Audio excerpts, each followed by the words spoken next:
Hello, everyone, and welcome to a new episode of Decentra Talks. I am Ciro, and today I have with Fazzy. Fazzy is the podcaster behind Blockchain and Beyond. Hi, Fazzy. Could you please introduce yourself?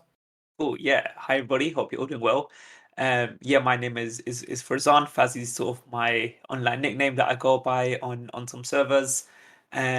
I guess I can do a bit of a introduction about myself. I'm based in London. I primarily host a podcast called Blockchain and Beyond, which is as the name suggests, a blockchain sort of focused podcast. But I think we'll get more into that. As part of my day job, I work in cybersecurity. I do a work in all sorts of areas. So I do work in digital identity, in IoT, in data management. Um, it's a pleasure to be here. Now that I know about all this other stuff that you do, I'm extremely interested. I heard on our last podcast that you work in cybersecurity, but it's interesting to hear that you are focused on identity management. This is something that I'm also interested in, and I find to be very important nowadays with all this stuff requiring so much information from us. So we'll eventually get into that, but so I wanted to ask you like a bit about your background. How did you get started with blockchain and beyond? What was the motivation there? Yeah.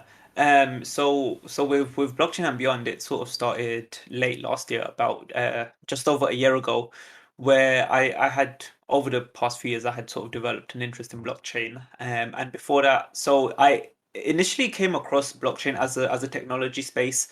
I would say back in like 2014, 2015, when I was quite young, when I was like 15, 16 at the time. And I came across Bitcoin. At the time, I read a bit about it. I didn't really understand it. I didn't exactly have any money to sort of put into it or buy Bitcoin, so that was just kind of like something I spent a few weeks on, and sort of left it there. Then in college, a few years later, wrote a paper about Bitcoin and sort of its economic viability at the time, and that was more focused on the economic side and not really the technology. But even then, that was like a very shallow analysis because I didn't know a whole lot about it. And then when I finally went to university where I studied computer science with cybersecurity, that's when developed more of an interest in the technology itself. And that's when I started to research into the technology, what platforms are out there, and realistically doing a lot of reading on white papers. So white papers for Bitcoin, for Ethereum, for other platforms, to understand how this technology works, how they differ, what can we take from it, and where can this technology be applied. And for me, that culminated into me being invested in cryptocurrency. Obviously, anything I say is not financial advice. It's kind of started as a passion sort of thing, but also it formed the basis of my master's thesis, which was looking at network security using blockchain technology to help solve some issues that are prevalent in even today with something called the Border Gateway Protocol, which is a relatively low level protocol that the internet uses. And then that leads me to blockchain and beyond, where I wanted to document my journey of learning primarily, and also use it as a platform to help teach people. Because one thing I found was it's hard to find information or articles or news about the technology and its applications where it's being used, but there's a lot of stuff about either the really technical stuff, how the technology actually works on a really low level, or a lot of like high level, like what I call rubbish, where a news article will be like, this token did a like 1 million%, pump in like 2 days, like stuff which doesn't really have any substance, and isn't representative of the technology as a whole. So I started it as one to document my journey of learning, but also to hopefully people can come across it and learn about the technology and the use cases around it. Well, thanks for filling me in on that background. I really agree that so one of the issues that I've encountered, whether it be building in this space or just being interested in this space is it's very hard to give somebody all the necessary information to understand exactly what something is. Because, like you said, there's a lot of nonsense that is just speculation or hype or fear and doubt, or there's a lot of stuff that's very low level and not accessible to the average person. Not that the average person isn't able to understand it, it's just that it requires a lot of time and knowledge. So finding out how to condense all this info into a way that is easily understood by most people is something that definitely needs to happen, and needs to happen faster, and more people need to get involved with it, because that's the difference between somebody having a successful time in this business and in this industry and somebody getting wrecked, quite literally in every way. So thank you for doing it. So one thing that I also have an issue with is that it's a high risk environment. Even if you are abiding by the law, you are not necessarily investing. Being in such a new space is always going to come with risks. What if something changes from now to tomorrow? How would we handle that? What are some what are some pieces of advice or some information that you've picked up over the years that helps you deal with this risk? Yeah, I mean, I guess the biggest thing is more of a uncertainty risk, right? So a lot of places, especially in the UK, there's limited guidance on, cryptocurrency, what you can, what you can't invest in, what is regulated, what is not regulated. What you find is a lot of these projects that you might see adverts on for, you might see adverts online, even sometimes you'll see them on the like trains or the buses. These actually have giant disclaimers saying that they're not regulated, your money is at risk, and I think that's probably the biggest thing for people to understand when going into this space, where even if you buy into a scam and you lose your money, no one's going to be there to sort of save you. Whereas with other regulated services and financial products, you actually have a lot of security, where the government has schemes where you can actually get your money back if something goes wrong. But again, those are reserved for actual financial products that are regulated, and that's probably the biggest thing. And the other thing is, if you're not completely comfortable with it, just either don't do it or you wait and you research more into it, because a lot of the time just researching things and looking into them will actually make things a bit more clearer for you. If I see a new token that I'm not sure of, what am I going to do? I'm going to research the token. I'm going to see, who's behind the token. Is there, a well-known team? Do they have the biggest thing for me is like, do they have a white paper? And is the white paper high level, or does it talk about the low level details? If it talks about the low level details, it probably means that they've done their research. There's actually meaning behind what they've written. Whereas if it's just the high level saying, we're a token, we want to do this is a rough tokenomic structure, this is something we're doing different, but they don't dive into the details, then that's like for me like a red flag. I'm like, okay, maybe I don't want to look into this. Um, but yeah, I guess the biggest thing is kind of just taking your time and understanding what you're looking at and what you're doing before you actually interact with it. I see. Slowing down is really actually one of the best things that anybody can do in this space, is just take your time. Um, Part of the design of this system is that most transactions are irreversible. You send, it's done. There's no claim, there's no calling your bank, like you said. Nobody's going to bail you out.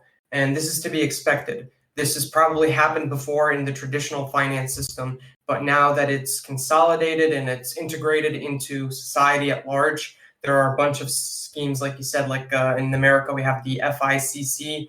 I think I'm not sure if I'm getting this wrong, which will refund you up to like $250,000 if a bank gets shut down or you have an issue with a bank that isn't caused by you. This stuff doesn't necessarily exist now in crypto, and even huge exchanges, which you would think are able to help you, aren't actually able to help you. Yeah. So take your time and slow down. That's great advice. Thank you for sharing that insight. How long has it been, do you think, since you started getting like way more invested in this and putting more of your time into it? Yeah, probably I would say like 2 to 3 years. So, I graduated just over like a year and a half ago, And then so that's when, I submitted my master's thesis. And then before that, again, it was probably like at least 2 years when I started to look more into the space. So yeah, about 3 to 4 years since I've really been invested in terms of my time into researching space. During this time, what projects have you seen that, and not giving financial advice, obviously, but what projects have caught your eye in terms of what they can offer society? Yeah. So I'm I'm very much a in favor of Bitcoin. I think in terms of the financial structure that it can provide, especially in today's society, there's a lot of different arguments to be raised. I think, Bitcoin is probably one of the most secure methods of sort of backing for a new currency, or central bank currency, pounds, dollar, euros. Bitcoin is something which is probably the most transparent and the most, I would say, tamper resistant. So I would put that kind of up there in terms of what it can offer society. In terms of, I guess, moving on to a bit more of like smart contract platforms, it sort of depends what you're looking for. So, a couple years ago, Ethereum was sort of the big dog, right? It was the first into the space. It sort of led the way to do with smart contracts. Um, and that's where a lot of the ecosystem, or the current crypto ecosystem, grew from, right? Ethereum had years of head start across other large chains, whether that's Cardano or Algorand or Polkadot. It had a lot of time to actually mature, and that's where you see a lot of these new trends starting, right? Whether that's like DeFi summer, or the NFT hype, it all sort of starts on Ethereum. And that's then you see it kind of like dissipate onto the other chains. So Ethereum kind of led the modern day blockchain smart contract system for us. More recently, is a project called Algorand. It's, I want to say, in the top 30 in terms of market cap. It was founded by a gentleman called Silvio Misali, or Micali. I'm not 100% sure. He's of Italian descent. But he's actually, one of the most decorated cryptographers, of our current time. He's got, the equivalent of like a Nobel Peace Prize for computer science, which is a Turing Award. He's written a lot of work and papers to do with cryptography, which actually like indirectly gets referenced in a lot of white papers like Bitcoin. And I'm pretty sure it's also referenced in, Ethereum, Cardano, whatever else have you. Because it's such a core fundamental part of blockchain technology, and kind of more specifically like public key and private key encryption, and public key systems. So he's done a lot of foundational work in cryptography, and his project Algorand, brings a lot to the table. It's extremely fast, where the block finality time at the moment is like less than 4 seconds, which is insanely fast compared to a lot of other uh, things out there. It's got effectively like no transaction costs at the moment. The transaction costs are like a minuscule amount. That's just to avoid, spamming transactions on the network in an attempt to like slow it down. So in terms of blockchains, I think Algorand is currently like the one that I'm most focused on in terms of its technology and its capacity. Um, I'm also interested, or I was a lot more interested in other projects like, oh, so projects like Filecoin. So Filecoin would be more along the lines of decentralized storage, where people can offer up their, spare capacity on their hard drive or their SSD, and potentially, effectively rent it out to people and earn on it, which I think is really, really unique. Um, a smaller project which I'm currently looking at is called Vulcan Forged. So Vulcan Forge is a project. Their token exists currently on Polygon. They're currently working on releasing their own chain called Elysium. They have a much more focus on gaming and NFT ecosystems. So currently they have a number of what they call play and earn games, not play to earn games. So games that you play, you earn rewards, which can, either be sold on, but a thing they're focusing on is interoperability between these games. So any rewards you get in one game, actually have a meaningful impact on the other games that you can play. So it kind of incentivizes people to, once they join the ecosystem, to continue, investing their time into the ecosystem because they can derive a lot of value. If I become really good at one game, it can actually, benefit me in other games. I have a question about that. So wasn't that company Forge, what was it called again? Vulcan Forged. Vulcan Forge, wasn't that just funded? Like they just received funding from a British company. Yes. Um, I was actually speaking with the founder of the company that Yep. funded them, and it's very interesting how they've decided to make these basic building blocks that anybody can shape into something that could be reused over multiple games, which I think is like groundbreaking stuff. Another blockchain that does something similar to this is Radix. Have you heard of Radix at all? I've actually, I think I've seen adverts for it on the train and the bus, but I Yeah. haven't done too much into it yet. It's what they're doing is all of the things that we usually have to write up from scratch, like tokens and figuring out like their decimal prices in Ethereum. It's all now building blocks written straight into the language. Yeah. And when somebody posts a smart contract onto their network, it becomes a basically anybody can use that smart contract and point other contracts through it. Yeah. So you could essentially make a product without actually having to code anything, which I feel we also need because that's very hard for most people to understand.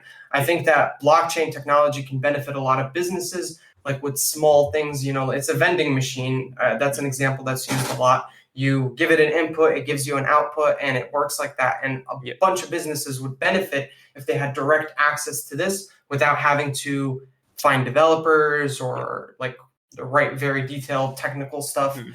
I think there's a real future there, so I'm glad to hear you mention it. Yeah. Um, Sorry, could Go I ahead. just continue? Yeah. Yeah. I think the company you're talking about is, I think it's called Skybridge. They're the ones who invested in Vulcan Forge recently. Uh-huh. I think they also have a lot of investments in Algorand, which is really interesting. And you know what Forged are doing, they're selling the service, which is called Metascapes, as sort of a metaverse as a service. So, we've seen metaverse projects, whether that's Decentraland or Sand, Yeah. the Sandbox, right? But they are doing what you said Radix are doing, and building the building blocks of a metaverse. So they're putting the, very basic pieces together of, how big the place gonna be, what will, the models look like, how will users interact with the world, and selling it as an inbox solution, so anyone can actually make a metaverse environment without having to, actually code it up themselves, which I think will actually drive a lot of, like, it lets people move at speed and innovate a lot faster, which is better for the entire ecosystem. That's how WordPress now owns like 40% of the websites on the internet. A great strategy. It's definitely needed. It's kind of like risky as a Web3 developer. I'm like, oh, do I really want to replace me? But I think overall it's going to be helpful for people. Mhm, And it's going to allow people to interact with this amazing technology. mhm. I find this avenue or this place to be a great step towards in the future. But maybe like I would like to try something. I would like to mention some issues that I've had and that other people have had with blockchain technology. Maybe like you could help me find a solution to this or something that I could give to other people. For example, one of the biggest issues is people just don't know how to use apps. Like they're very complicated apps. There's a lot of numbers flying around. You need to do approvals. You need to get like tokens onto different blockchains. So there's a lot of complexity. And I'm not necessarily sure what to say when somebody asks me like, how do I deal with this problem? Yeah, I think that's quite a difficult one, right? Because when, for example, if the case is they need to get a token from one blockchain to another, you sort of need to explain what a bridge is and what a bridge does, before you can actually tell them the steps to do it, right? Because usually using a bridge means that you need to have a wallet already created on your destination blockchain, which for a lot of people, setting up one blockchain wallet is a lot of work in itself, right? So asking them to set up another one is, a whole is a lot of work for them, right? And then you sort of try to explain what a bridge is, how it works, and it's hard to do without starting to talk about smart contracts. And if you say smart contracts, you'll probably lose a lot of people. And all of these issues will be solved through like user experience, right? Or like UI developments. And what I mean by that is, a wallet service, um, where when you actually create a set of wallets on it, it may create the wallets for you for, the top 10, 20 most popular blockchains. So if I go to use a bridging service, I already have a wallet created, so I don't need to go through the steps of creating a new set of keys, writing them down. I can just instantly visit this bridge and do it. Or if, the bridge is actually built into the dApp. So if I want to go from, if I have tokens on, say, Ethereum and I want the resultant tokens on, say, like Binance Smart Chain, I just visit the application on Binance Smart Chain, I connect my wallet, and there it reads my Ethereum wallet, sees my tokens, and when I send the transactions, part of the contract calls are actually the bridge. So for the user, they're not actually taking any more steps than they would normally have to.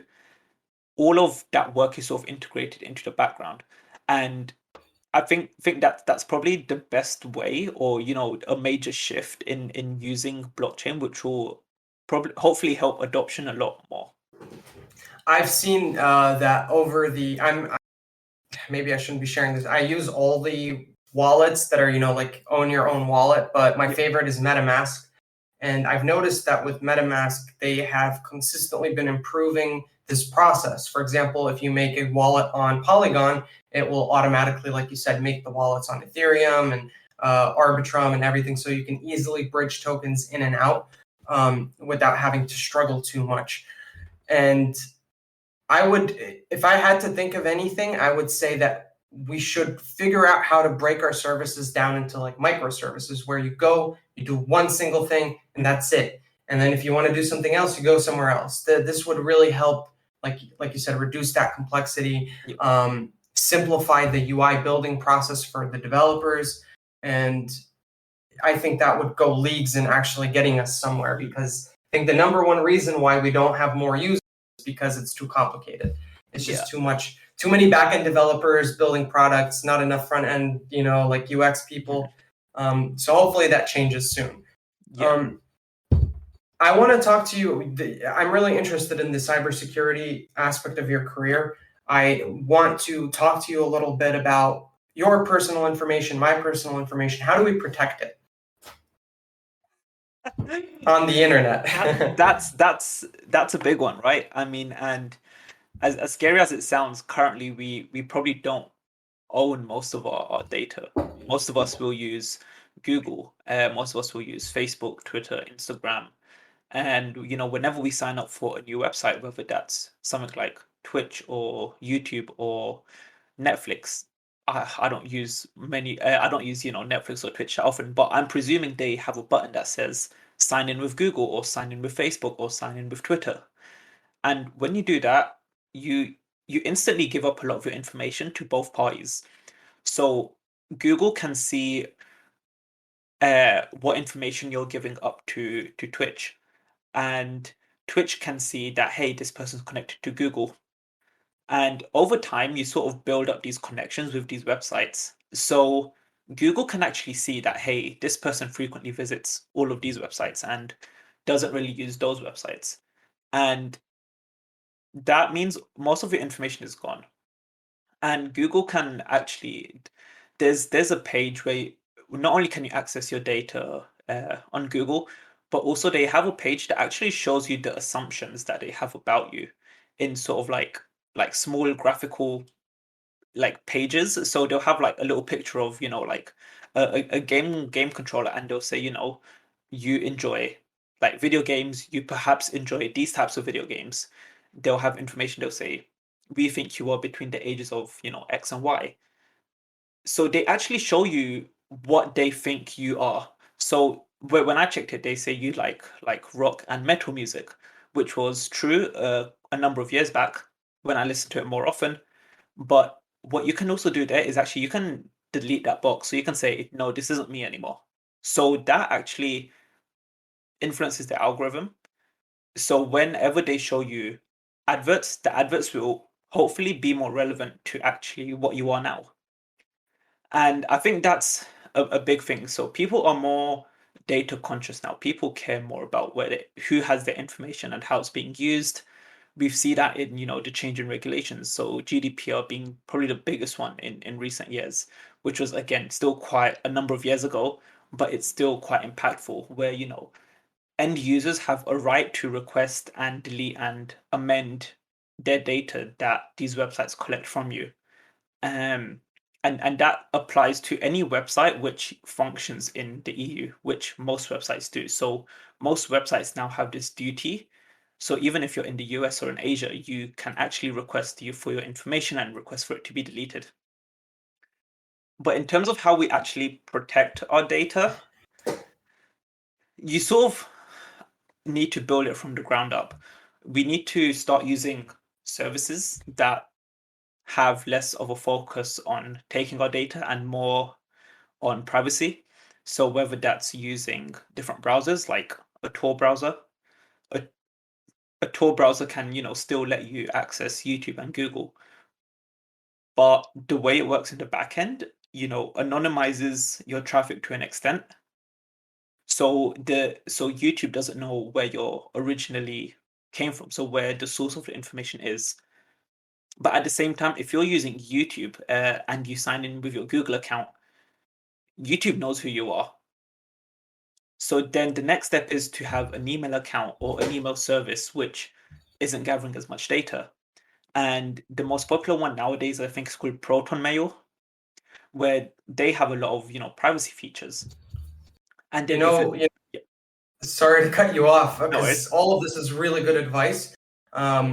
Specifically, so I know about Proton Mail and I've been de-Googling my life over the last year and a half. Like I stopped using Google Chrome browsers. I use Firefox now.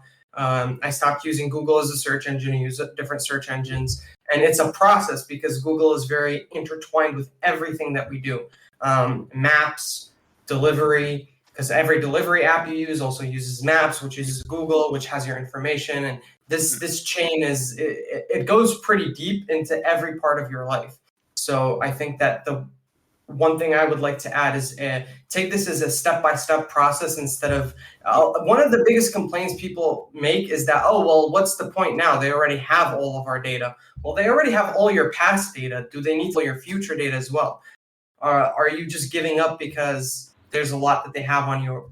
Because you can take that down. I have a couple of clients that I work with that need help removing stolen copyrighted content, and I use GDPR on a weekly, monthly basis. I send GDPR takedown notices. I go through Google. I report things as GDPR violations, and it works every single time.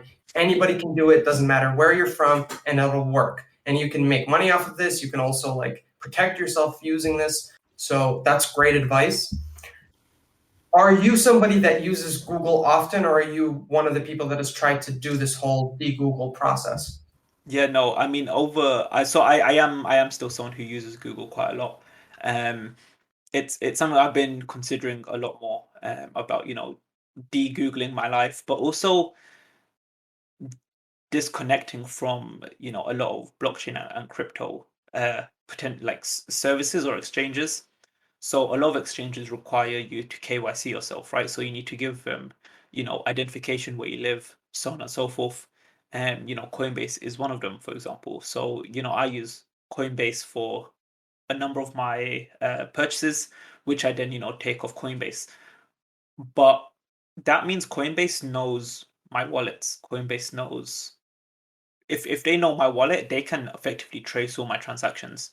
So, you know, de-Googling my life is something that I want to do in the future, hopefully. But also de-anonymizing myself when it comes to like blockchain services to an extent, right? And that means trying to find services that will let you, say, purchase Bitcoin or crypto or whatever in a decentralized manner, in an anonymous manner, so you can actually preserve your privacy. So you can create a wallet. If you conduct all your purchases through it, the idea is that there's no way to know who you sent the money to and who you bought the tokens from. So you have complete anonymity. But as soon as you make even one transaction to an exchange, whether it's a deposit or a withdrawal, there's instantly a chain that they can look back on. Because if a governing body goes to Coinbase and says, this wallet address, can you provide us the information that you know about it? They can instantly pull up my name, my address, where I live at a moment's notice. So, I think with Web3 and crypto, like, and de-googling your life kind of goes hand in hand with steps you should be taking to, also preserve your on-chain anonymity as well. Because with the way regulation is, it can be hard to know if something you're doing may be non-compliant in the future, right? Yeah. So it's never a bad time to take steps to, help preserve that anonymity, because you don't know what could happen in 6 months, a year, 5 years, 10 years down the line, right? So yeah, I think de anonymizing yourself is and de-googling yourself is definitely something people should consider. It's a goal people should look forward to and work towards, because that information is valuable. If it wasn't valuable, you wouldn't be getting all this stuff for free. What you said earlier about all the connections that you make, that this is called fingerprinting. Now, browsers are able to tell who you, like any company is able to tell who you are through these fingerprints of all the connections that you have. And it's very hard to shake off. Like, especially the more you go with it, the harder it is to shake off, the more sophisticated these tracking methods are going to get.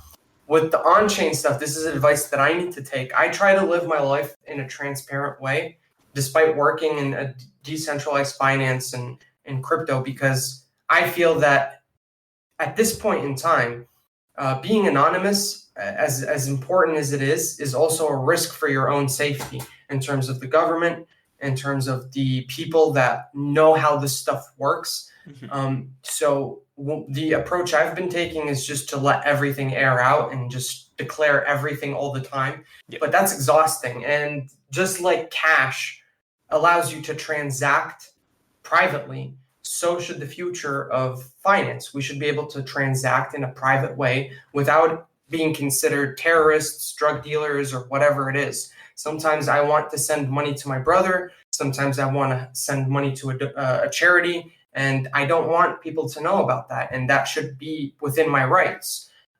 We are only building things that allow for these connections to happen. We're not trying to support anyone that's doing anything bad. We're at the end of the day just developers, and I hope that in the future this can be considered, and we can get some more understanding. And Um, sorry, I think we see that with, like the tornado cash incident, right?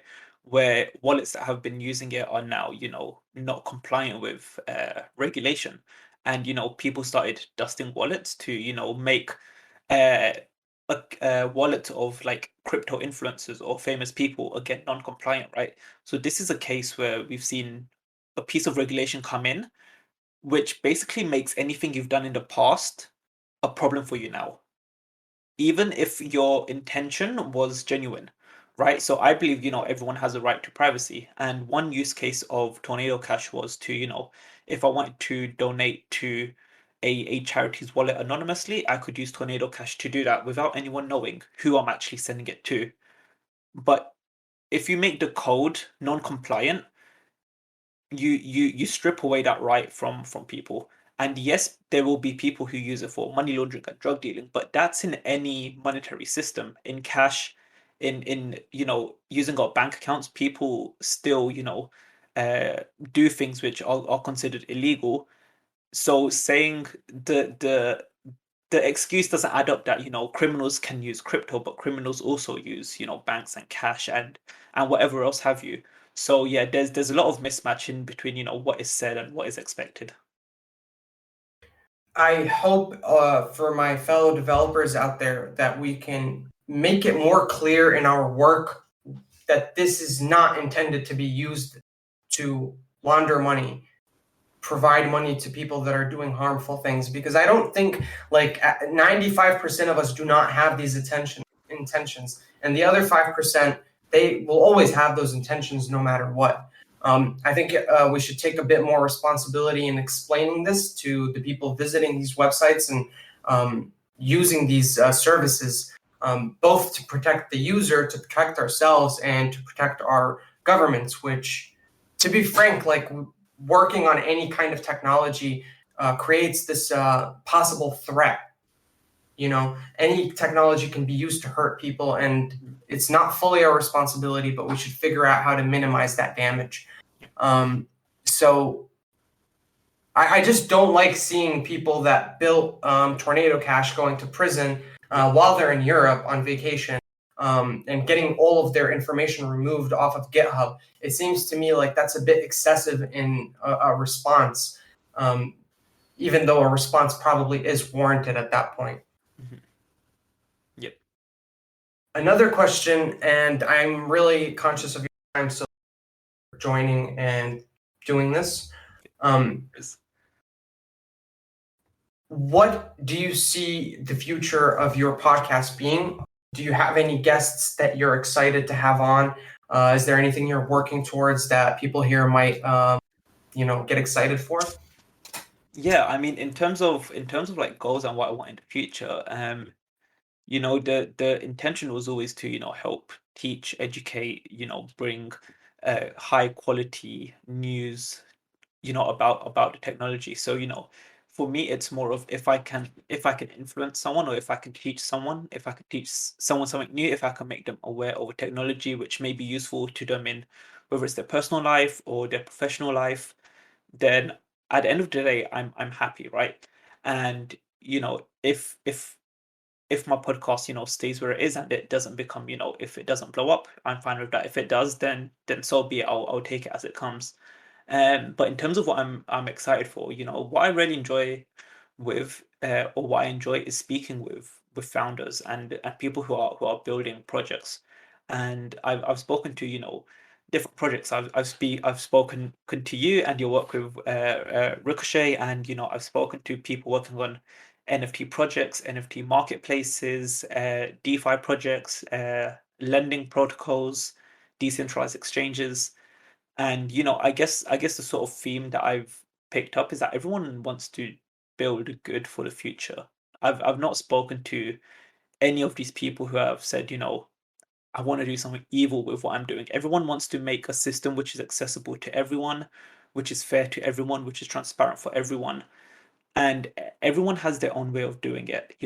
For some people, NFTs might be something they really enjoy. For some people, it might be, DeFi. For some people, it might just be education, which is, something that I enjoy, right? For me, I find it easy to read something which may be technical and sort of regurgitate it in hopefully a way which is more understandable for a day-to-day user, even if they're not familiar with how the technology really works. Um, yeah, no, so honestly, just speaking to more people in the space, um, it would be good to, obviously speak with, founders of the big blockchains, whether that's, Vitalik or Silvio, because these people are really smart, and even these founders are insanely smart. They bring a new way of thinking, and if I could speak to the creators of these blockchains, they bring a high level perspective which most of us probably aren't even aware of until we actually speak to them. So yeah. I agree. I really, one of the highlight, or some of the highlights of my life is listening to people like Lex Fridman talk to these founders, because he has them on often, and I get to really learn. And I feel like my brain kind of expands a little bit, not to get too full of myself, but it just makes me feel good. And I feel like I understand the world better, and I'm more excited about the future when I see what all these intelligent people are doing. So I hope to see more of that in your future, and I'm going to be following along your podcast in the next weeks and months. I appreciate your time here. If there's anything that you want to shout out, maybe leave the name of your podcast again so Yep. everybody can take a look. Yep. So my podcast is Blockchain and Beyond. You can find me on YouTube, Spotify, and on Twitter. And if you want to find me on socials, my main active platform is Twitter. So you can find me at Farzan Akhtar1. So that's FARZANAKHTAR1. You can find me on Twitter. I post quite regularly under about crypto, blockchain developments that I'm seeing. And yeah. So I will be leaving all your links down in the description. If anybody here would like to, please give him some time. I've really enjoyed my conversation with you on the episode that we did on your podcast with Ricochet Exchange. I thought you asked some very interesting questions. So yeah, please take a look at his stuff. And thank you guys for joining. This has been another episode of Decentra Talks, and we'll see you in the next one.